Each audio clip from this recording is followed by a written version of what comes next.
Hello, Candace. Not you again. Me again. Remember our last oil change? Your boyfriend said he knew a guy who knew a guy. None of those guys knew what they were doing, including you, Todd. Silence your oil change anxiety at Valvoline Instant Oil Change, where you can watch our experts change your oil right from your car. Thanks for coming in. And finish in about 15 minutes. Valvoline. Service you can see, experts you can trust. This episode of Tap and Step is presented by CoverZero Analytics, the leaders in next-level football data.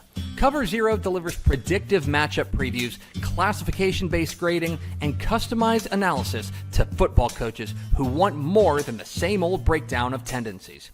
With CoverZero, football coaches now have a tool that can measure all aspects of their team's performance.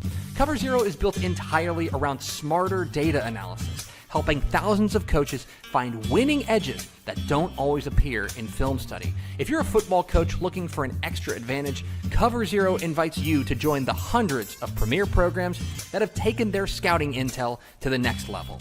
Ready to see how the best teams win? Start with CoverZero Analytics. Find out more at CoverZeroAnalytics.com. That's CoverZeroAnalytics.com. How do you feel about daylight savings time and like falling back? I used to like it, and then I had kids. I still like it because my kids are grown.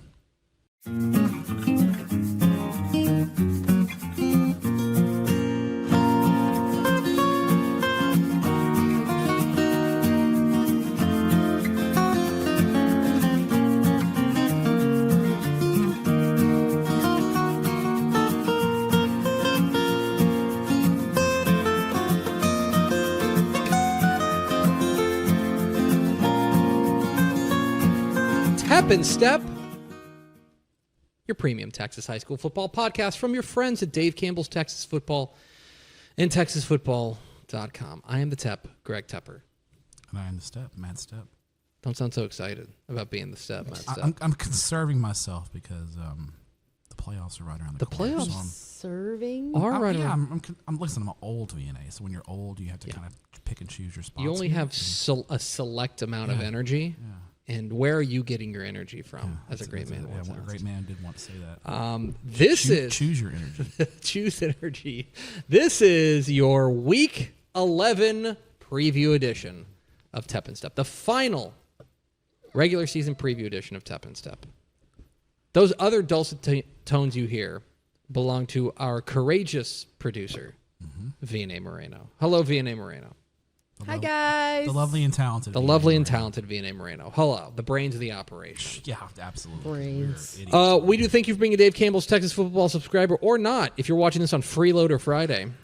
Don't call them freeloaders. Well, You know. they could be paying us money to listen to this podcast. Is this a good sales pitch? Am I good at sales?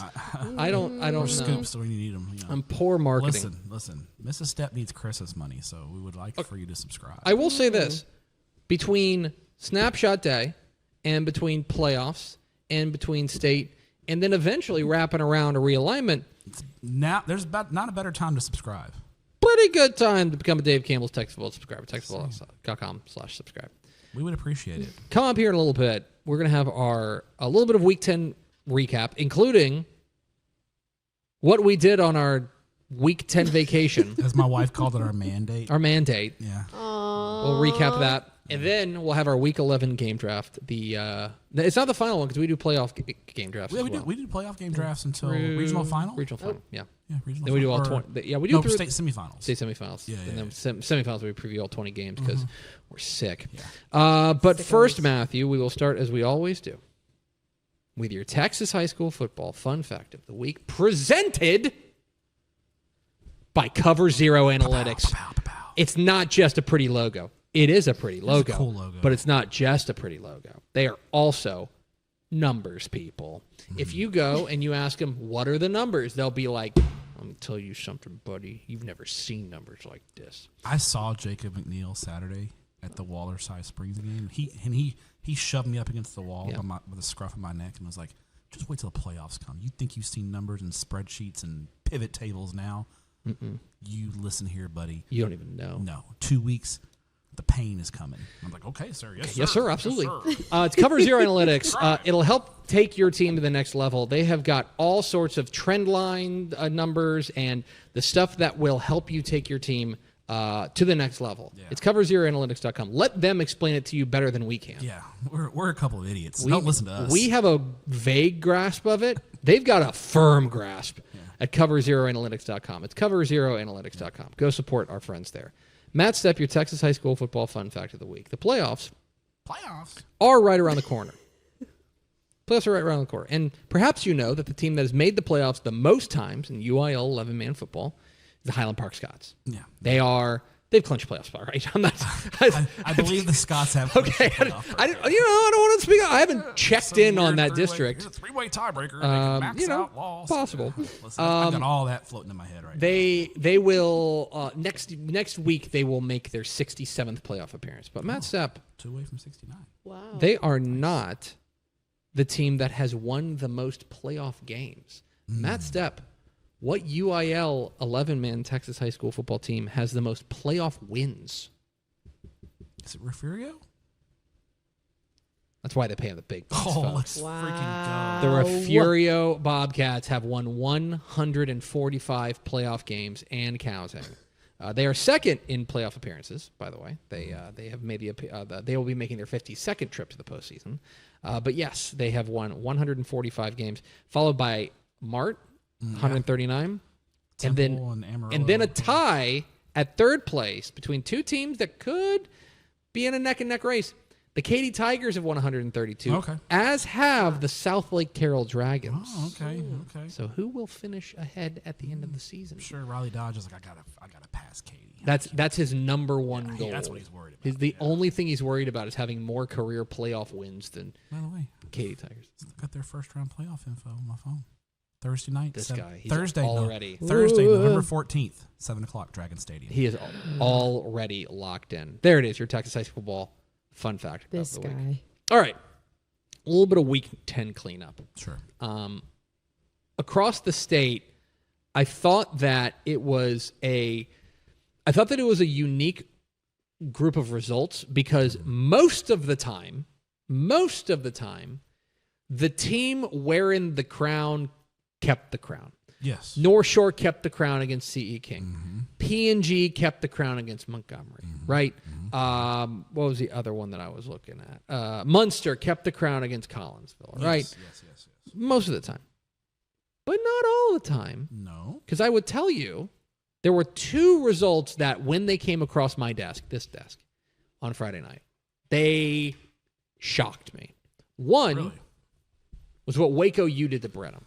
Yes. That was the one that caught my attention Friday when I was watching the end of the game. I saw that result come through, and I was like, whoa. How concerned are we about Brenham? Very concerned. They have not looked good really since early in this. Like, the Gilmore game was really the last time they really looked good. Like, at first I thought maybe it was a Killeen thing, that they beat Killeen High by 2, and Killeen High, all due respect, they're a struggling 6A. They struggled with Killeen Ellison 2 weeks ago. Then last week, they just get drilled by Waco University. London Smith. Maybe we should be giving more credit to Charles Foster and the University Trojans instead of saying what's wrong with Brenham. Maybe it's more about what's right with Waco University. I mean, they are supremely talented, and they're doing this without one of their better defensive players got lost for the year right at the end of the non-district. The big D end, I think he's committed to Arizona State. Great looking kid, but there's a lot of talent there at University. They are for real. Now they don't have the playoff pedigree. Now, they've been to the playoffs. They haven't won playoff games, so that's going to be the question going forward for them. But they've wrapped up the number 1 seed. They're going to get a home playoff game, and that's a long road trip for either Texas City or Fort Bend Marshall in the first round. The other one that caught my eye that I went, whoa! Wheeler 13, Wellington 0. The Sky Raid got grounded. Let me tell you something. That's another example of like there's going to be a tendency to be like, what's wrong with Wellington? I think I'm in on Wheeler. I think that team is awesome. That defense is legit. Yeah. And when you play great. Now, they're in Region 2, and we know who lives in Region 2 in 2A Division 2. We are aware. Yeah, the defending state champs. The defending state champs, the Munster Hornets. Amongst other teams. So, but when you have defense that doesn't allow any points, yep, that seems to bode for victories. So I think it's a bold strategy to hold them to 0. But hey, if you can get it done, have at it. Before we get to our mandate, you got any other results from Friday night or I guess post Thursday or Saturday that really sprung out to you? I'll say this: there was a winner go home game, kind of. I mean, there's still a regular season, but Chapel Hill was struggling. They had lost 3 out of their last 4 games, and they were on the brink of missing the playoffs. Jeff Reardon's ball club got it together, rolled past Henderson 56-28. They're in the dance. DeMarcy and Blaylock went nuts in that game. Maybe the most dangerous 4 seed in the state of Texas. I mean, like Chapel Hill has made semifinal runs as a 4 seed. So now that they're in, they just seem to hit a different level. So that caught my attention. Staying out east, how about Mount Pleasant? Big win for them on the road at Nacogdoches. We were talking off here. Mount Pleasant might be the best 3-6 team in the state of Texas. And it's weird to say. What a weird claim, but look at their record. They might be. So, and then Houston Springwoods down there in Houston, knocking off Sterling, keeping their playoff hopes alive. That'll be a huge deal for them to make the playoffs. So I don't know if they've ever made the playoffs. They may not. Well, that's a great question. So there's some interest. There was a few interest. There was no seismic results. Just a lot of like, okay. Yeah, like, exactly. The brackets start. I worked on 6A and 5A projections last night, and things are starting to come into focus. And we'll talk about it at the end of the show, I'm sure. But we'll have brackets ready here pretty soon. 4 more real quick hitters.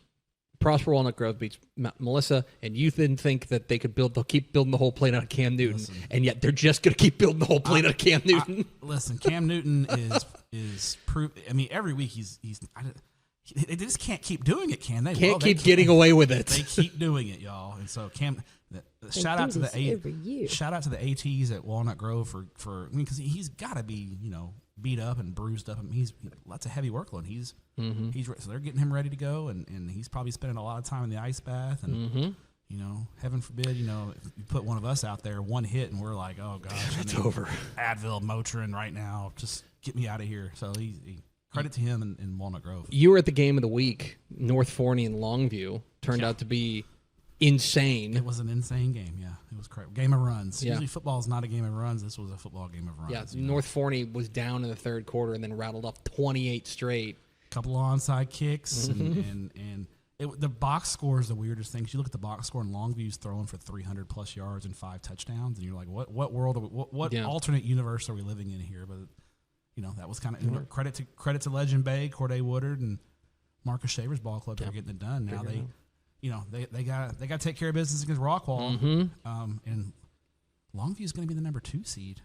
I think it's pretty much done. They're the number 2 seed in Division 2, so we could be looking at Longview DeSoto in the second round of the playoffs. Noteworthy. Yeah, spicy. LaPorte beats Angleton. Turns out Angleton's pretty wounded.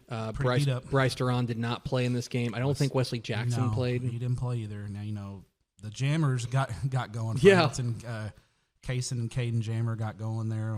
Opening kickoff return for touchdown. Those guys made plays. The score, Angleton made a late rally to do a little window dressing, but that was a 3-score game in the fourth quarter. Angleton's just so beat up right now, and I don't know if they're going to be able to get it together with the amount of injuries they have. But credit to LaPorte. They came out and took care of business like a state title contender does. And finally, game we were watching on the sidelines of the game we're about to talk about, PSJA North 19, Corpus Christi Flower Bluff 10 in I'll say this, Ethan Guerra sounds like might be done for the year. Pretty sure. I mean, maybe there's a slight hope he gets back if they make a deep enough run, but I would not expect him back this year, unfortunately. It's sad. He's had a great career. Yeah. He's been playing since he was a freshman. I feel like Ethan Guerra is 26 years old, but he's not. He's a senior in high school. Yeah.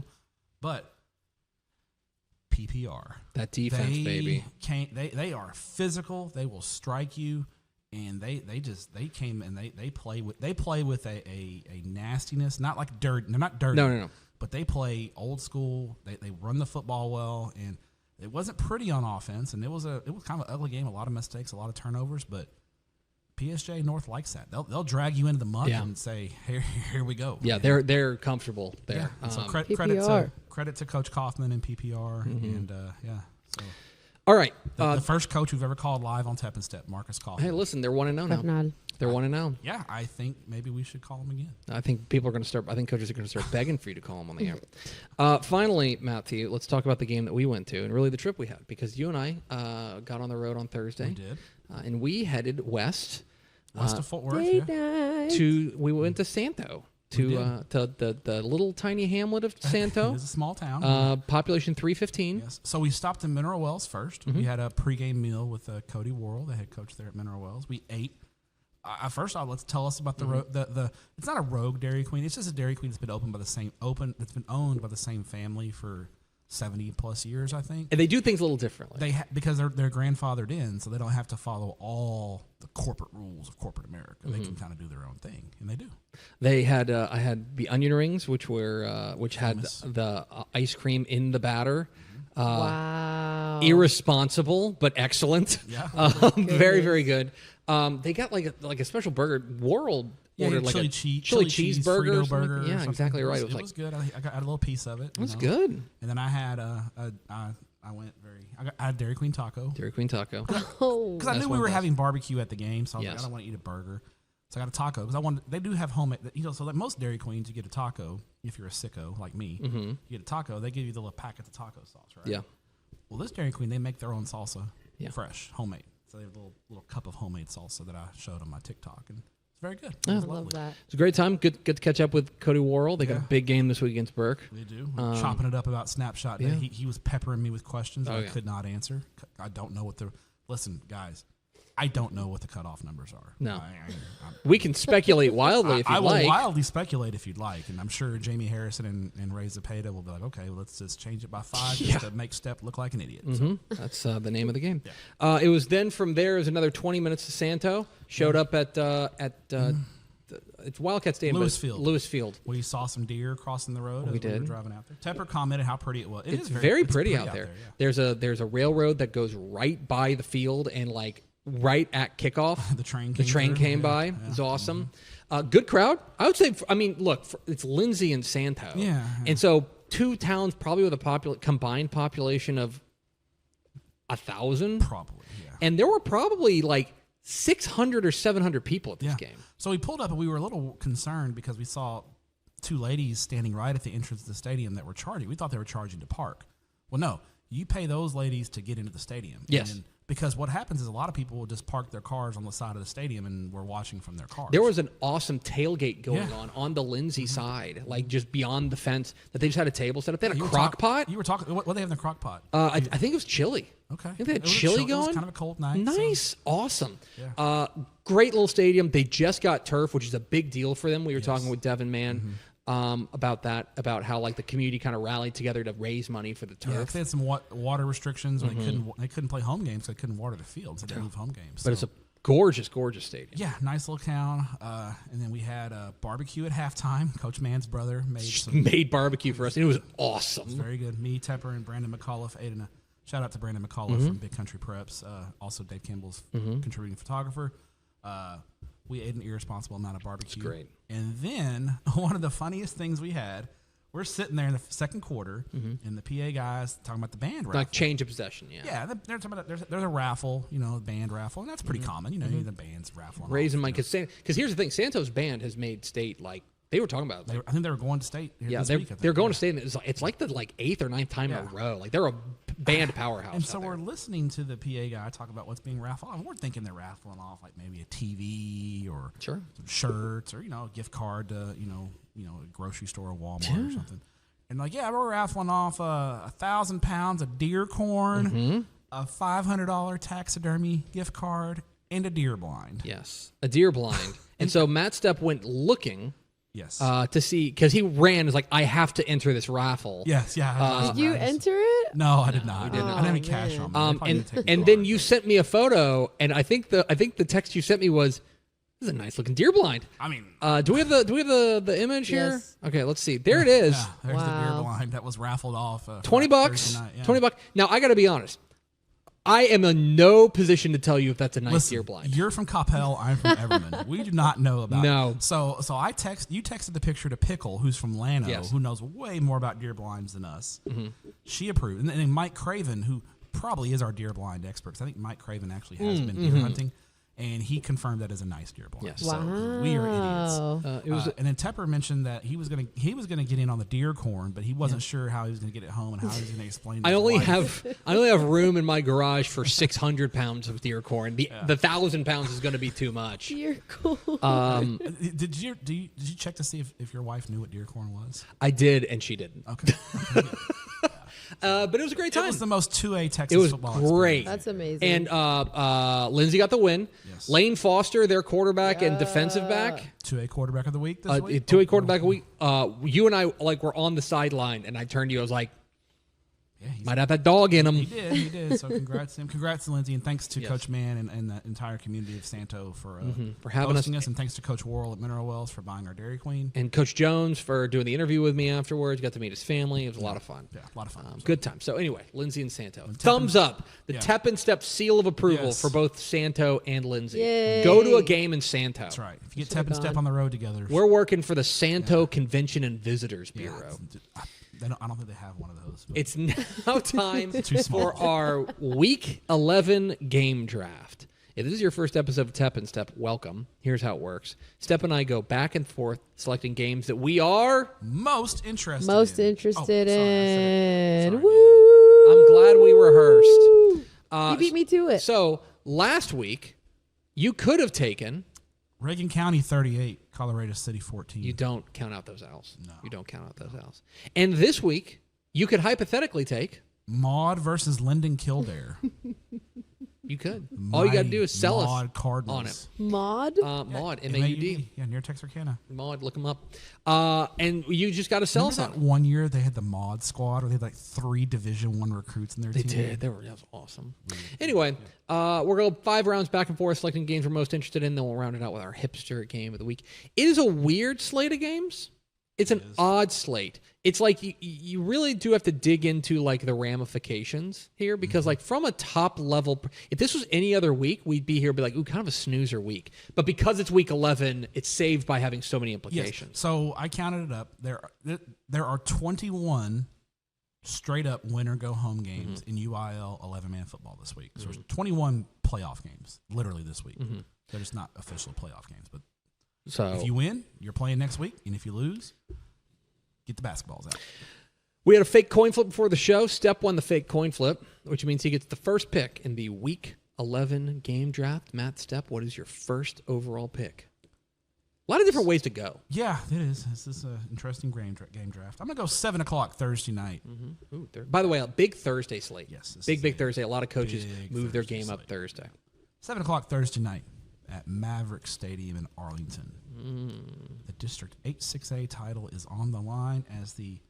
Greg Tepper, have you heard the good news about the undefeated South Grand Prairie Warriors? I have actually read a story in the Dallas Morning News about them. They are taking on the Arlington Bowie Volunteers in a battle of 6-0 teams in district play. And somebody's O must go. That's right, as a great man has once said. And I think this might be the game of the night in the Metroplex Thursday night. You know, I think district so. championship, 2 really good teams going at it. I think 2 teams who can win a couple of playoff games going at it.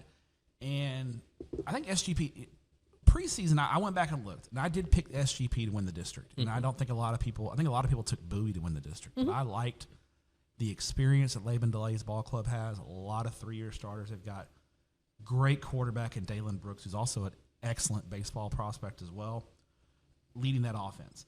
And last week, but it's the defense that's been underrated. They come up with a lot of turnovers, and they took on a tricky Haltom squad last week, held them to 6 points. And Haltom's got a really good running back. If you haven't heard the good news about Vidrico Robinson, you need to take a look at Vidrico. He can go. SGP held him in check. And Dalen Brooks throws for 248 yards and 3 scores, 30-6, convincing win for the Warriors to set up this matchup. Lamar, on the other hand, had a little bit of trouble with. Bowie had a little bit of trouble with Lamar last week. Lamar is playing good football, and they jumped out to an early lead on Bowie last week, and they needed Deontay Tennyson's touchdown catch from Jaden Bibbs with about 5 minutes left in the game to get them the win, 45-38. But they had to rally. Joe Sam's ball club had to rally for a win. The offense, though, Denzel Ponder at running back, 188 yards, 3 touchdowns. You know, Jaden Bibbs has come along at quarterback. This is a young Bowie offense that has grown as the season has progressed. They're playing their best football at the right time. I think this is a shootout. I expect this to be pointsy. But I like SGP's defense here. Yeah. I think the Warriors finished the regular season at 9-0. They did have a game that got rained out. Timber Creek. They got war on weathered in week 2. But 9-0 going into the playoffs and sets up potentially a juicy first round matchup. Now, here's the thing. This game has no bearing on playoff seeding. No, they're already everyone's locked in. SGP is locked in as the D1-1. Bowie's locked in as the D2-1. This is strictly for bragging rights in the district title. I do think both teams are going to go all out. Bowie got him last year. I was at the game. This year, I think SGP gets him. Yeah. By the way, they're looking for their first undefeated regular season ever. Yeah. Is South Grand Prairie. They've been playing football since 1969. Nice. And they have never finished a regular season undefeated. So they've had some good teams at SGP. Oh, yeah. They've been to the semifinal. I mean, BJ Johnson was there. That 99 team. Yeah, they've had some good squads. They're really, really good. But this has a chance to do something they've never done. Big game there, South Grand Prairie and Arlington Bowie. My first pick, Matthew, 7:30 p.m. Friday night at Panther Stadium in Liberty Hill. Ah, yes. It is a District 11 5A Division Bye, II Brooke. championship game. Bye, Brooke. Hi, Brooke. Bye, Brooke. She's She's that waving at us. what fingers? Oh my God! That's What is, just, that is a Wow. crude I gesture. cannot believe that she did is- that. Oh, disgusting. Ugh. Anyway, I believe you, Brooke. it is the Liberty Hill Panthers at 7-2 We're so fired. taking on. She's coming in. Her mic is on. Oh, she's coming to defend her honor on the air. Come say into the mic. Come defend your honor. And Is here Brooke comes making her our she's chief making her content officer. Tep and step debut. Yeah. The gesture was a peace sign. Mm-hmm. Let the record state Okay, that's fine. peaceful love, respect, and kindness for my fellow coworkers. There you go. We love you, Brooke. And I hope Debbie in Temple is listening. Oh my God. Debbie is an avid Tep and step. She Debbie is. is avid step and step. 7:30 p.m. Bye, Friday night at Brooke. We love Panther you. Stadium in Liberty Hill.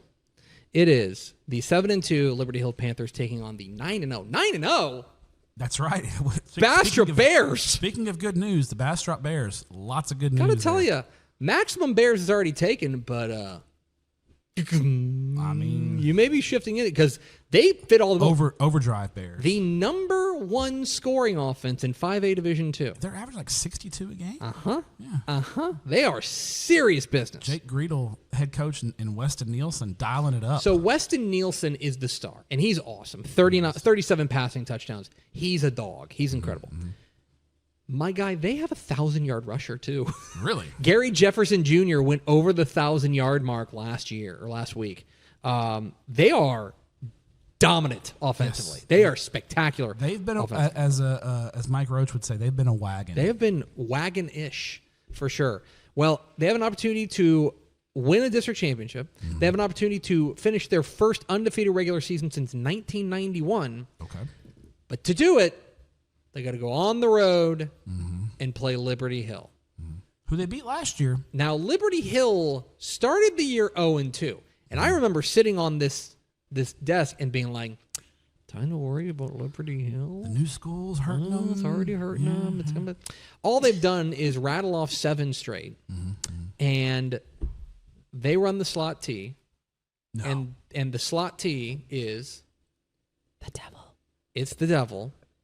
Dylan Belinga, Preston Benefield. When we go to VNA for that, we need to have like some special effects and have like devil horns above her head or something like, we need to have. That'd be great. Yeah. You need to have a VNA.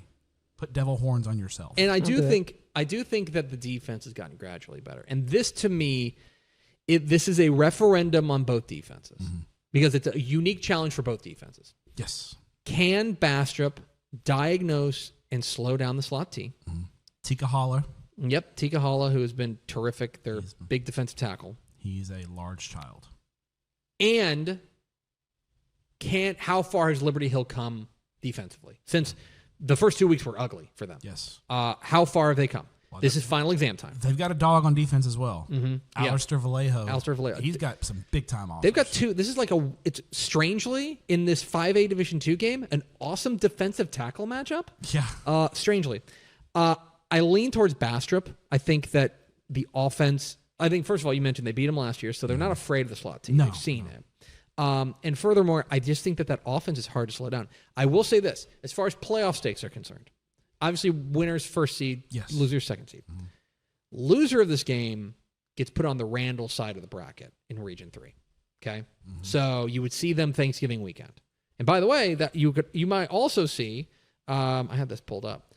You might also see the loser of this game might see Waco U in the second round of the playoffs. It's a tough matchup. So there's some you can get put on a dirty side of the bracket if you lose this game. Yeah. Well, actually, the loser gets Randall. In the winner, picnic getting It's Iowa Colony, but like still, I would say win this game if you are Bastrop or Liberty Hill. But it's a fun matchup, interesting style clash, and a district title. District title on the line. Yeah.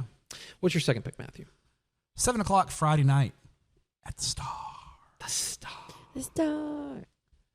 It's second place on the line in 7-4A Division 1. 2 state-ranked teams playing for second place because 7-4A Division 1 is a ridiculous district. Mm-hmm. It's the 8-1 Sulphur Springs Wildcats coming to Frisco to take on the 8-1 Frisco Panther Creek Panthers. Big game. You're a Sulphur Springs fan. I do like Sulphur Springs a lot. And Sulphur Springs is adjusting to life without Deuce Timmons. No word yet on his potential return to the Sulphur Springs lineup, but so far, so good without him. After this line game, they figured some things out. And last week, sorry VNA, they officially eliminated your Lake Dallas Falcons, 38-14. I knew it was going to happen. This was a close game for most of the first half. Sulphur Springs led 14-7, and the Sulphur Springs defense comes up with 2 interceptions in the final minute and a half of the second quarter. They get a pick six. Gio Ibarra returns an interception for a touchdown. They get a second interception and kick a field goal right before halftime, and it's ball game. It's 24-7. Sulphur Springs is not giving up that lead at that point. Jackson Hare, 2 touchdown catches and a touchdown run. He is literally the Christian McCaffrey of Texas high school football.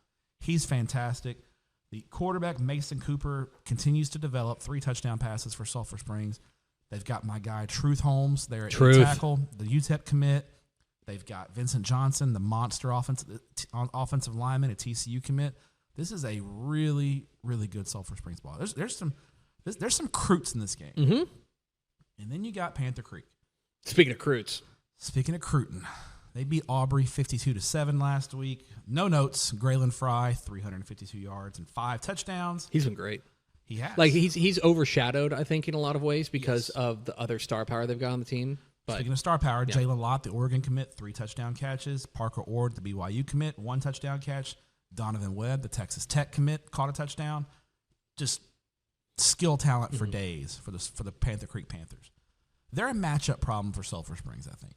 Because Sulphur Springs, if there is a chink in the armor, so to speak, I think it would be in the secondary. Mm-hmm. And you don't want to have a questionable secondary going up against Panther Creek's offense. I think Sulphur Springs without Timmons is not going to be explosive enough to keep up, and I don't think they're going to be able to keep away long enough from Panther Creek. I think Panther Creek gets the win. Now, I wouldn't be surprised if these two teams played again Thanksgiving weekend. Mm-hmm. The way the bracket will break. Because it'll be a 2-3. I would not be surprised in the least if these two are playing each other Thanksgiving weekend, and then maybe, Timmons. Who's going to be 4th in that district? Paris.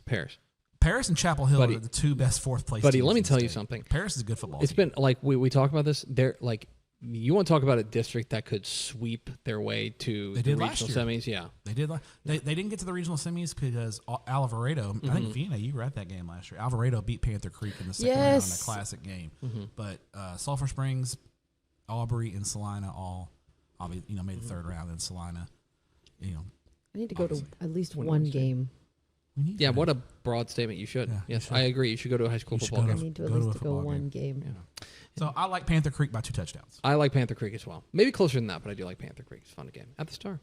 The Star. My second pick, Matthew, 7 o'clock, a place that's near and dear to our heart. 7 o'clock Friday night at Cookin Field in Hamilton, America. Yes. That's right. We're back. It is a team of Tep and Stepp. District 5-2A Division 1 title game as the Dillon Bearcats visit the mighty Hamilton Bulldogs. Are they still the official? Oh, yeah. Team of Tep? Okay. All right. They are. Do they have a banner yet? Not yet. We can fix that. And this is the latest episode of How Region 2 Turns. We need that up at Hamilton, at Cookin Field. We need to get that on. What field? Cookin Field. Cookin Field? Cookin Field. Kooken. Beautiful stadium. Yes. Right downtown. Really nice. Yeah. Right in a neighborhood. Anyway, it's a new episode of How Region 2 Turns. Mm-hmm. And the winner of this obviously wins District 5 2A Division 1. But more than that, I would say that the winner of this game can be elevated into I think they are at least in the Region 2 conversation. Winner of this game. Arguably the loser, too. Because, Frankston's probably the favorite right now. Yeah, I would say Frankston is the non-betting favorite. Yes. You know. But they would be the favorite. But, certainly the winner of this game is going to be set up in the to mix. Be in the mix. Yes. Hamilton's had an up and down year by their standards, at least their recent standards, 7-2. And the issue for them... It's because we didn't go to the game. I think it's part of it. The issue for them has been kind of what we diagnosed it as, which is that offense graduated pretty heavy. Yes. And the offense has been... fits and starts. Yeah, there have been times they look great, and there have been times they haven't been able to get out of their own way. The defense has not been an issue. That defense is now another outstanding defense, 9 points allowed per game. Halston Hale leads the way on that defense. They are terrific. If you are a fan of good-on-good football, this is good-on-good. Yes. Because this is the Hamilton defense, which has been great, against the Dillon offense, which is they will have the most dynamic player in this game. Heston Jobe, their quarterback, is awesome. He's really fun to watch. He is their most dynamic weapon. And then they also run it well. They got a sophomore running back, Lane Couch, who has run the ball well as well. That, to me, is just fun football. We've got our best unit, which is the defense for Hamilton, against your best unit, which is the offense for Dillon. Let's figure it out. I do think the other side, though, I think Dillon's defense may have the edge over the Hamilton offense, which has, again, been inconsistent. That's why I like Dillon in this one. I think that I will install them as a small favorite in this game, but fun matchup in a wild and woolly and unpredictable Region 2. And the winner of this game is going to feel really good heading into the playoffs, feeling like we can there's not some world beater in Region 2. Why not us? And so I'm very interested in this matchup. I like Dillon in a close one. All right.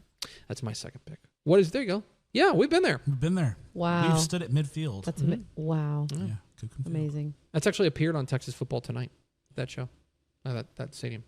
Really? It has because we intro? At the beginning intro, Matt Stepp got the shot of the Frost players walking Oh, up to yeah. midfield. Yeah. That's awesome. Matt Stepp, what is your third pick? Thursday night, 7:00 at Dick Bivens Stadium in Amarillo. Is that a small stadium? No, it's pretty big. Okay. It's a big stadium.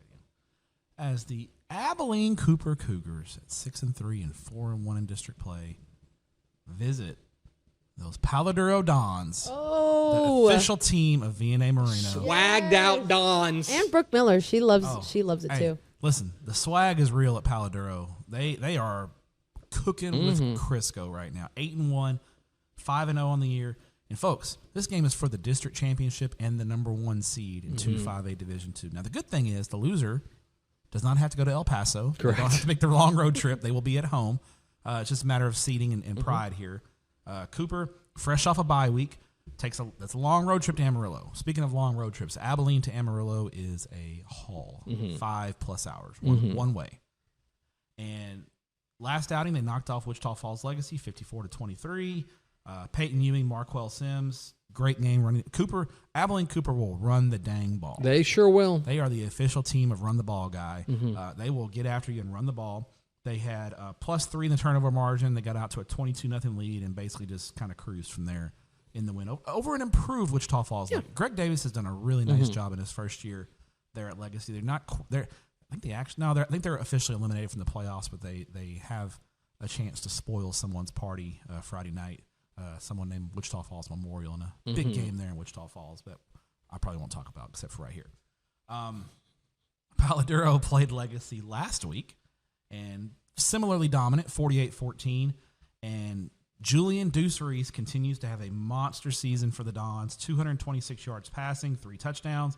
He ran for 2 touchdowns. All 3 of his scoring passes went to Darian Lewis, the North Carolina. Darian Lewis is one of these state's most versatile players. He can play running back. He can play receiver. He can play linebacker. He can play safety. He's a all-state wrestler. The dude does it all for Paladuro. But they've got a lot of other playmakers on this Paladuro offense, and they just have found ways to win games. And this has been kind of one of those magical seasons for Paladuro, and we kind of saw this kind of brewing this summer in 7-on-7. that they were just there was something special that Eric Mims was building there on the north side of Amarillo. Mm-hmm. I think we get a little bit of a coronation here at Big Dick Bivens Stadium. Mm-hmm. I almost said something inappropriate, but I think this is the coronation for the Paladuro. You know, I'm not a professional. What are you talking about? This is a coronation. There's going to be a big crowd, I think, on hand for this game. Listen, Amarillo. Look at that. North Amarillo especially. Get out here and support the Dons. This is a really good football team. This is a team that has a chance to make a lot of noise in the playoffs. I like Paladuro. Long road trip for Cooper, a little bit too much, but I do think Abilene Cooper gets that home playoff game and makes a little noise. But nice. I like the Dons to go 9 in a row going into the postseason. That's an excellent pick. That's a big game there at Dick Bivens Stadium. Dick Bivens. I like that name. It's a nice stadium. That's a really nice stadium. In Nice fact, big it's stadium. such a nice stadium, Matt Stepp, that God. my third pick, 7 o'clock Friday night at Dick Bivens Stadium in Amarillo. Back to back. Pow, pow, pow. Folks, it's Hell Week No. in Amarillo It is Hell Week. as the Tascosa Rebels take on the Amarillo Golden Sandstorm. I prefer the Sandy Sandys, but nomenclature. Yes. In I need to ask someone from Amarillo. Do you prefer Sandies or Golden Sandstorm? I think I love the Golden Sand. Like, this is me as a neutral.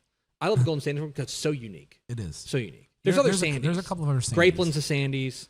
Yeah. Maybe just be 2. Okay. Anyway, all that's to say, Amarillo people. Greg.Tepper at DaveCampbells.com. this is a great rivalry game.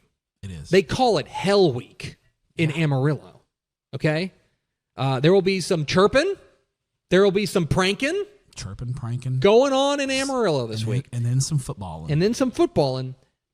And we'll talk about the game, and then we're going to get to the enormous stakes, okay? Because the game's fun. Amarillo looking good. Jet Lopez, their quarterback, I think has really been strong for them through 7 touchdown passes last week. 7 touchdowns Pretty good. last week, yeah. Tascosa, perhaps you know this, they run the dang ball. They run the flex ball. They run the flex ball, and they run it well. Reese Cabe was fantastic. He ran for 3 touchdowns on 5 carries in their win last week over Cat That is a Park. Ken Plunt football game Yes. right there. 5 carries, 89 yards, 3 touchdowns. And the Tascosa defense has got a guy named Crush Johnson, who is No notes. no notes. Rush. It's a big defensive line week. Rush. Crush with a K. Crush with a K. Crush with a K is Johnson. even Texas better. Tech command. It's been fantastic. Okay.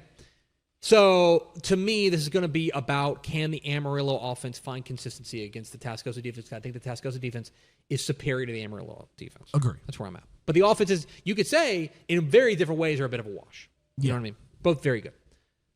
Now, let's talk about what it means. The stakes. Because the winner of this game will finish second in District 2 5A Division 1. Behind Abilene High. Behind Abilene High, who's clinched a district. They're idle this week. Clinched a Their district. season is over. Their regular season's over. The loser of this game will finish third. They're in the playoffs. Both teams are in the playoffs. Yeah, they're in the playoffs. Great news. What's the bad news? The bad news is that the loser of this game plays their first round playoff game in El Paso. That's just down the street, right, Tepper? That is, in fact, not across the street, Matthew. This reporter can confirm it is far away. 7 hours. 7-hour road trip One way. for the loser. Wow. One way. So a lot on the line in this one, and I would take it under advisement to win this game. I'm just going to go out and Strong recommendation. But this is going to be a wild crowd out there at Big Dick Bivens Stadium. Always a big crowd for this game. It will be a lot of fun. Hell Week is a terrific, and the fact that there are stakes. This is a fun game in a vacuum. The fact that it's got these stakes make it even more. But I like Tascosa in a close one, but you can't throw out the record books in this one. This is a fun matchup. Amarillo, just go to Dick Bivens Stadium and just stay there like for the whole weekend. I don't think they have a Saturday game, but yeah, you should. So yeah, if you stay in Texas, it's 7 hours and 8 minutes one way. If you stay in Texas. Well, because I think there's like some rules like with school districts where like the insurance doesn't cover them. If you if you go out of state, if you go through New Mexico, it's actually a little bit quicker. But I think most of the time they go through. So anyway, it's 7 goes hours down south to like Plains. and then Yeah, it's like take a right. 7 hours and 450 miles. It's a hell of. Don't lose this game. My suggestion would be don't lose this game. Strong suggestion there. What's your fourth pick, Matthew? 7 o'clock Friday night. I think this is a Tepp and Stepp first. We don't think we're going to talk about this team. 7 o'clock Friday night at Norris Birdwell Stadium in Canton, Texas. Oh, they're not just known for first Monday trade days. I was going to say, we going flea marketing? Hell no, we're going footballing as the 8-1 Sunnyvale Raiders come to town to take on. Have you heard the good news of the 9-0 Canton Eagles? The folks at the Dairy Palace are buzzing about this football team, Tepper. Okay, and let me tell you something, guys. By the way, shout out to the Dairy Palace. So to give you a little bit of context, Canton, I want to say this in a nice way. Canton is almost never good. The last time they were really good was, I think there was a guy named G.J. Kinney who was their quarterback. Yeah, back in 2005, they were really good. They had another 10-win season in 2010, but they're just kind of bombing along. They'll make the playoffs on you. They'll go third. They'll go 6-5 on you. 6-5, but like Heath Regal has done a fantastic job. They haven't had an undefeated regular season since 1964. Wow, LBJ was president. That was a long time ago. It's been a minute, but Canton might have the juice. No one in East Texas. Canton is kind of in that weird. They're East Texas, but they're like the western fringe. And if I can get Gabe Brooks on here to tell us about East Texas geography, they're basically like he would tell us Canton is not East Texas. Well, he would say they are, but like just they are the westernmost edge, and like they're really it's like I think Highway 19 or something. Gabe just text me, but anyway. They don't get talked about a lot. No. Like, no one's talking about this because they're too far. They're east. kind of in a media in a media market dead Tyler zone. covers them, but not real hard until later on, and DFW doesn't cover them. They're a good football team, and they're averaging over 51 points a game. And we thought if you look at their preseason projections, they lost a huge senior class. This is a young football team. So what I'm saying is next year we may be talking a lot more about the Canton Eagles. So this is a team that's going to be around for a couple of years. Court Ray leads that offense. And then you got Sunnyvale. 8-1 in the year, state ranked. Their one loss came to Texarkana Pleasant Grove in a game that they played well in. And they beat Wills Point last week, 62-7. Cason Maupin, their quarterback, is an absolute flamethrower for Sunnyvale. He's put up huge numbers. The Sunnyvale defense started out a little bit slow in district play. They gave a 30 spot to Ferris, which that was a little concerning early, but they've gotten it together. They're playing good football, and you got to think they come into the game as a favorite. Now Canton, before last week's 35-10 win over, do you know last week Canton and Quinlan Ford was like 7-1, and Canton was 8-0 going into that game. Quinlan Ford's also having a great year. Canton beat him 35-10. What's going on in that part of the world? Just good football. Yeah, good footballing. Here's the thing, though. Before that game, Canton's schedule probably leaves a little bit to be desired. They didn't have a win over a team with a winning record until last week against Quinlan Ford. Correct. Sunnyvale has gone through a little bit more of a gauntlet. They played a tougher non-district schedule. And to be frank, Sunnyvale's a team that went to the third round of the playoffs. They beat Gilmer last year. This is a veteran, experienced football team. This is really this group of Canton Eagles' first big football game. I think the stage right now might be a little bit too big, even though it does help they're at home. I like Sunnyvale in this one. I think the passing game will be a real problem for the Canton secondary. But I'm interested to see if Canton keeps this competitive. We might want to start talking about Canton being kind of a team to keep an eye on there in Region 2 come playoff time. Okay. I'm measuring intrigued. stick. There you go. Yeah, beautiful. There's Norris Birdwell Stadium. That's our new bit. DNA's just going to start pulling up pictures of stadiums that we're. That's great. Because I want to see it. I think you know that I am nothing if not an absolute panhandle snob. Oh. You know me. I have come to know you as a panhandle snob. 7 o'clock Friday night at Wildcat Stadium in Canadian. Another beautiful stadium. It is. Yes. Canadian is a beautiful, underrated, pretty town. Yeah, very pretty up there. Very pretty.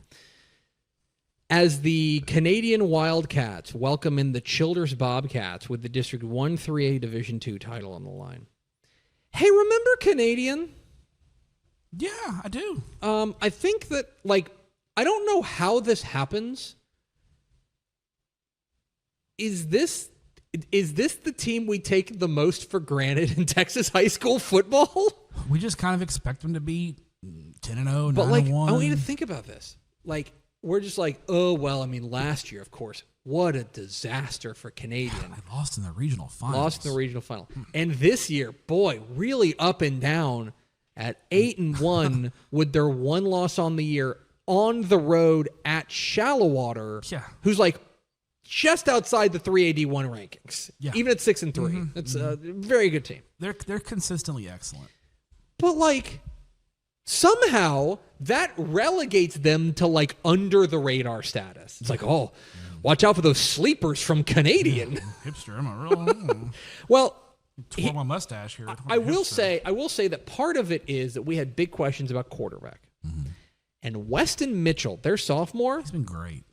Each and every week, he's just a little better. And he is blooming right now. We knew they're going to run the ball well with Sladen Dickinson. Yes. But like, they have figured out the offense, right?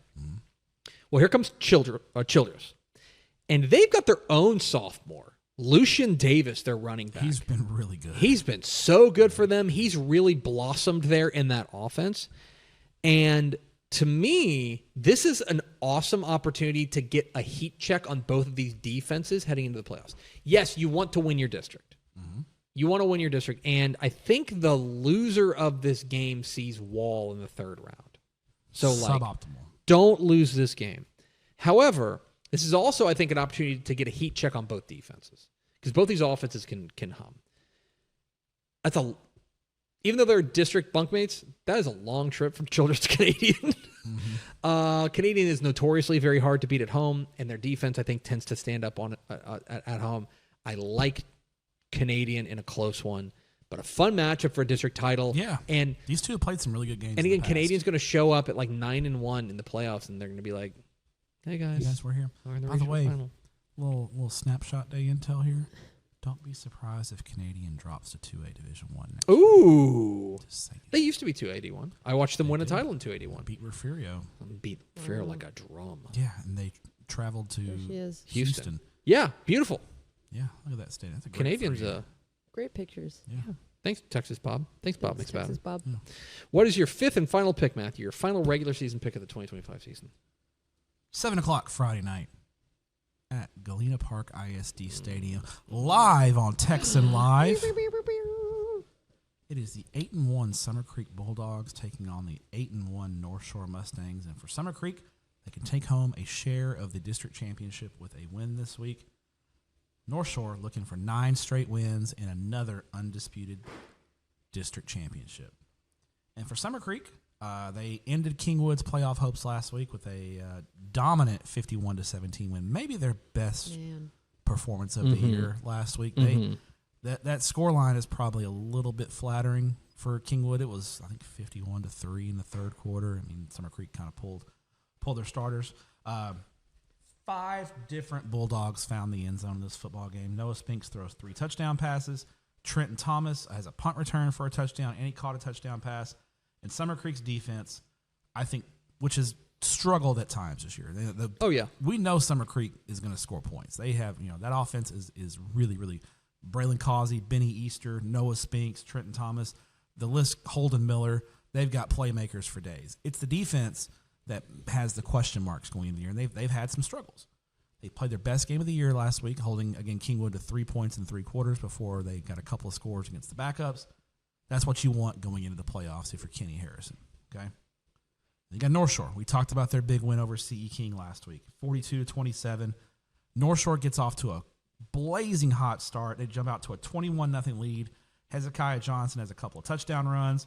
And then when CE King made the run to cut it to a touchdown, they blocked the punt, made it 28-20. You're thinking, okay, a little lemon booty here. Like what's going on here? Is North Shore gonna blow this one? North Shore, Caleb Maryland says, nope. About to lead us to victory. Don't you worry about this. I got this, little fellas. buddy. He throws for a touchdown, had a touchdown run, and the defense in big moments came up with big plays. And technically, they held CE King to 3 touchdowns, which they scored 27. But one of the touchdowns was on a punt block. That's pretty good. CE King's offense is unbelievable. To hold CE King to 3 scores is outstanding work by the North Shore defense. This is a team that is rounding into state championship form late in the year. Typically, North Shore, they do such a good job over there. They're kind of a finished product early, especially last year. They were kind of operating at top level last year early on. This is a different North Shore team in that they're young, but they've gotten better every weekend, and they're peaking at the right time. North Shore is built to slow down teams like Summer Creek, and I think North Shore gets the win, 10 points, 10 to 12 points. North Shore wins this one, goes into the playoffs at 9-1, and I'm a big Ridge Point guy. I've picked Ridge Point to win the region. You are a Ridge Point guy. Picked them to win the region in preseason. Still feel like they're going to be a contender. Folks, we're looking at a potential Ridge Point North Shore area round playoff game. Whoa. That's how good 6A Division I Region 3 is. Ridge Point, there's going to be a really, really good football team that goes home before Thanksgiving. North Shore gets the win here, and I'm already just ready for just the chaos in 6A Division I Region 3. I agree. I like North Shore in this one, but Summer Creek can give them trouble. Like their offense is offense really good. Problematic for sure. My fifth and final pick, Matthew. Oh, there's a stadium. Wait. Okay, we'll check out the stadium here. Galena Park. Yeah. I've been there. It's a nice stadium. It's a beautiful stadium. Let me make sure I get this. It's a good wing spot by there. Bonfire Wings. Really? Yeah, what a chicken wings. weird thing to say. Chicken wings. Bonfire wings. That's not weird. Bonfire Wings. Yeah. Matt Stepp, 7 o'clock, Thursday night. Another good Thursday game. At Lion Memorial Stadium in Ennis. Ah, yes. Ellis County. The house that Sam Harrell built. Yes, literally. It is. I went to their old stadium. I'm glad Sam Harrell built that stadium. The 5-4, the 5-4 Ennis Lions welcoming in the 5-4 Corsicana Tigers in an old rivalry. I tweeted about this morning. It is so good to see Corsicana and Ennis playing a football game that means something, because when I was growing up, Corsicana Ennis was one of the state's marquee games. These are two proud towns and two proud football teams that have produced some big time talent. They first played in 1909 when Corsicana took home an 11-5 victory over Ennis.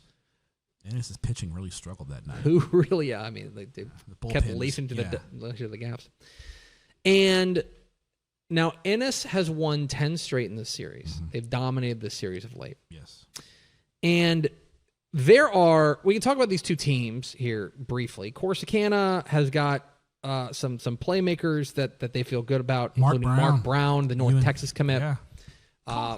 He is a dynamo. They're going to move him around and just get him the ball. Yeah. They're going to Cam Newton him. They're like, let's just get him the ball. Just build the whole play now on Mark Brown. Good strategy. Okay? Right. Ennis is leaning a lot on their running game when Darius Brown, their running back, who's been so good for them, which is strange to say because it's Ennis, but yes, they are running the dang ball. Mm-hmm. They're very good. Okay. So, fun matchup on paper. Rivalry game. At home, Ennis is probably your favorite. Correct. Okay. Now, why this game is so fun. Okay. Ennis is in the playoffs. They've clinched a playoff spot. They're in. I think there may be a potential that seeding gets cattywampus. Maybe. I think so. I think there's a couple of games. Yeah. No, I think this game. Yeah, if this game goes a certain way, I think they could drop to the 4 seed. Yes. So they want to win this game. Yes. More importantly, if Ennis wins this game, they end Corsicana's season. Correct. Corsicana needs to win and get a little bit of help. They need to win by 9. Need to win by 9 points. So they're down 9-0. If you're a Corsicana fan, just think of it. You're down 9. You're down 9-0. Yeah. A 27-20 win is the same as a loss. Correct. Okay? So, Corsicana, let me tell you about the way this game is going to be coached. This game is going to be coached like their hair is on fire. This is going to be coached like you're down, fourth quarter down 10, going forward on fourth down. Pushing. Might be some 2-point conversions. Could be some onside kicks. Eugene Rogers is going to... He's going to empty the bag. Yeah. Everything Corsicana's got, you are going to see in this game. They need to win by 9. You're going to see trick plays. You're going to see wild stuff in this game. And for Ennis, Any win is good for them. Sure. Any win works. Any win. Here's the key for Ennis. You don't want to lose by 9 because you don't want to play South Oak Cliff in the first round. Correct. Yeah. So Do not recommend. There's a lot it's the going first time on. we've mentioned South Oak Cliff since week 3. There will be a great crowd here. Great crowd. Oh, yeah. And tons of stakes. And for Ennis, yes, they want to win the game because they want to make sure they want to win the football game and they want to finish beat their rivals. Beat their rivals. Yeah. But more importantly, they want to end Corsicana's season. That would be extra sweet for them. Sure. So a ton on the line. It's a fun. This is a fun week 11 environment. Crandall is watching this game very closely as well because they were the team that if Ennis wins, if Corsicana wins by 9 or more, Crandall will be eliminated. Yes. So that's the other kind of thing that's going on. This is week 11. Listen, my advice if you are a radio announcer for a school or a web announcer, brush up on your tiebreakers. Call the coaches right now. We don't want to have what happened last year when Pasadena Dobie was playing Manville and they're up 14 and they needed to win by 17. And the Dobie announcers were like, why are they throwing the ball? They were throwing in the end zone. That is so classless of those guys to run it up. No, they need to win. And they threw a Hail Mary to win the game. Anyway, there it is. Your week 11 game. I love that game. If I wasn't going to my game Thursday, that Ennis and Corsicana was my number 2. It's going to be a fun matchup. Stepp took South Grand Prairie, Arlington Bowie, Sulphur Springs, Frisco Panther Creek, Abilene Cooper and Amarillo Palo Duro, Canton and Sunnyvale, and Galena Park North Shore and Humble Summer Creek. I took Bastrop and Liberty Hill, Dilion and Hamilton, Amarillo and Amarillo Tascosa, Canadian and Childress, and Corsicana and Ennis. Big West Texas Panhandle. A lot of good games in the Panhandle this week, and again, it's a little bit of a weird week of games just because there's a lot of games that just don't have anything on the line. But ton of Thursday games, huge Thursday slate, very small Saturday slate. In fact, because we're putting together brackets will come out after the bracket reveal show, 10:30 p.m. wherever you're watching the show right now on Friday. 10:30 Saturday night. All of our platforms, 10:30 p.m. We'll be revealing the brackets. So probably about midnight, we'll have the brackets up on TexasFootball.com. We'll be putting together TexasFootball.com/playoffs. There you go. We'll be putting together all the brackets. We'll have those up for you. Don't let my work go in vain. But we have there's 2 Saturday night games that could have implications. Killing us. It's like Houston Wheatley and Houston Cashmere, I think it is. 6 o'clock. And it's like San Antonio Edison and San Antonio Jefferson. It's the Tommy Bowl. Yeah. You know the Tommy Bowl, VNA? I am not familiar They with call it the Tommy Bowl because you have Thomas Edison High School versus Thomas Jefferson High School. So it's Tommy Bowl. Tommy Great Bowl. nickname. San Antonio has the best rivalry name. That's not up for debate. They are And absolutely. RIP to the Chili Bowl. I know. What? Yeah, they had a rivalry game called the Chili Bowl. It was Fox Tech and Lanier. Yeah, but Fox Tech. But Fox Tech doesn't play football. They don't play football anymore. But they had a Chili Bowl. All right, VNA Moreno, why don't you tell us what you... Oh, hipster games? Oh, I'm sorry. We got to do hipster games. Matt Stepp, give me your hipster game of the week. And it's a bunch of good choices. It is a hipster week. Listen, I said it before. There's 21 games across the state of Texas that are a win or go home. Playoff games. Thursday night. This is hipster week, basically. 7 o'clock Thursday night at Toyota Stadium in Frisco. McKinney North in Frisco. The Fighting Carter Yates. They need a win. If they win, they're in. McKinney North, despite the loss, shout out to Frisco Heritage. Great win for John Fish's ball club over McKinney North last week. Despite that loss, McKinney North can still win and get into the playoffs this week. It is win. You're playing next week. Probably playing West Mesquite. If you lose, it's basketball season. If you're in the northern part of the Metroplex Thursday night, you want to go see a football game with stakes, get over to Toyota Stadium. This is the game, McKinney North and Frisco. One of 21 win or go home games in 6A to 2A UIL 11-man football. I am going to see your win and in game and raise you a win and in game. 7:30 p.m. Mountain Time. 8:30 p.m. Central Time at Quarles Brooks Stadium in El Paso. The west side of El Paso. It is the El Paso East Lake Falcons. Thank you. I knew it was a bird of prey. It was a bird. Taking on the El Paso Coronado Thunderbirds. Oh, the Thunderbirds. And hashtag 915 after dark. And this is a huge game Friday night because it's winning in. Yeah. The winner, it's the 4th seed in 1-6A, and the loser, it's over.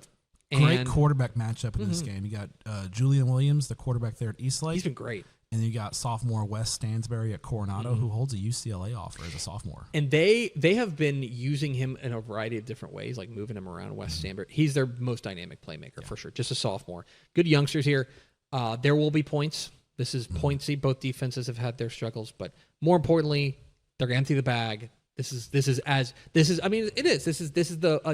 it's like when the NCAA tournament comes around and they have those play-in games. Yeah, this is a play-in game. Yeah, is what this is. And this has implications for other schools in the district because Pebble Hills is watching this game because if Coronado wins, Pebble Hills goes into the Division I bracket, and then that game Thursday night between Pebble Hills and Franklin is for the 1 seed in Division I. But if Eastlake wins, Pebble Hills goes to Division II, and they're guaranteed to be the 2 seed as Eastlake has wrapped up the 1 seed. So 6A has that unique Division I, Division II thing where a team could flip-flop. So Coronado win would push Pebble Hills into the Division I bracket. Yeah, and I will also say that, you probably want to be in the D2 bracket to begin with.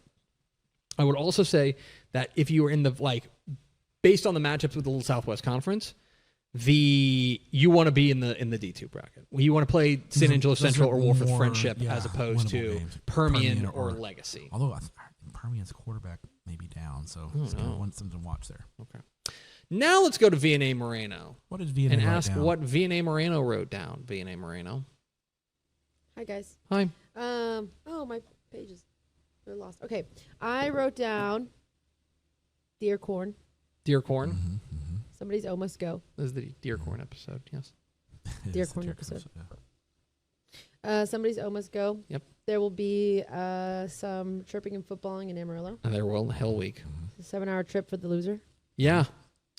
Same thing. Hell Week. Yeah. Stepp said, "Hell no, we're going footballing." In Canton. Yeah. Yes. We're not going to flea We're marketing. not going to the flea market. We're going to football. Yeah. And then finally, this game is going to be coached like their hair is on fire. It's true. Right. Yeah. Corsicana is going Good stuff. to empty the bag. Matt Stepp, where are you going to the final week of the regular season? Keeping it local. I got a lot of work to do this weekend, and a lot of folks are counting on me. So Busy guy. Yeah. We're all counting on you. I've already gotten text messages from Hudson Standish, Mike Roach, and Ward Fasold asking for brackets. I'm Huddy! like, guys, we have another week of football before we Guys, chill. Yeah. Guys, Yeah. leave the DMs alone. Yeah, stay out of the DMs, fellas. Love you, but Thursday night I will be at Newsom Stadium for another winner-go-home game between the Arlington Seguin Cougars and the Mansfield Summit Jaguars. So if Mansfield Summit wins, they are in the playoffs as the 3 seed. That pushes Timberview to the 4 seed. Colleyville Heritage will be the 2 seed. If Summit wins, and Seguin goes home. If Seguin wins, Summit goes home. Seguin gets the 4 seed. Timberview gets the 2 seed. Colleyville gets the 3 seed. Can you keep up with all that? I've got it. Yeah. Try that for every district in the state of Texas. Yeah. That's the life you're living. That's I know how to party. Yeah. Let me tell you. I go, if I was a single man, I'd be like, hey, I know the 12-6A tiebreaker girl. Hey, girl. 18 points plus or minus. Take the top team out, go back to head-to-head. Yeah. Ladies love that. So I tried it on my wife, and she just told me to get the hell out of her face. So that's Thursday night. Then Friday, I will be at the Avoid Alito Bowl. Yes. As the Saginaw Rough Riders take on the Saginaw Chisholm Trail Rangers. Rough Riders taking on the Rangers. They're in North Fort Worth. The winner gets 3rd place in District 4-5A Division I, and their reward is playing Denton Ryan, which is not much better than playing Alito. But you only have to play Denton Ryan. Yeah, no piggy. So, but it's a rivalry game. It's close to my house. Yes. And it's Friday night. So that's where I'll be Friday. Chisholm Trail and Saginaw. Looking forward to seeing Coach DeWitt at Saginaw, former Coppell head coach, and then our good buddy Marvin Nash, the new head coach there at Chisholm Trail. And then Saturday night. I'll be right here Saturday night. Right here at this very desk. 10:30. 10:30 p.m. Right here in this exact chair. I will be here Saturday night. In for the Dave Campbell's Texas Football Tonight Hopped up on bracket 5-hour energy reveal drinks. special. Bracket reveal special. All 12 UIL Texas High School football playoff brackets revealed live on our air. See who's playing whom and what the Texas High School football playoffs look like in the Dave Campbell's Texas Football Tonight bracket reveal show. Saturday night, 10:30 p.m., wherever you stream. That is going to do it for us. Thank you for spending part of your day with us. VNA Moreno, thank you for spending your ear currency on us. Thank you. Stepp, thanks for your courage. Thank you. I'll see you Saturday. Talk to you next week on Teppan Step. Bye.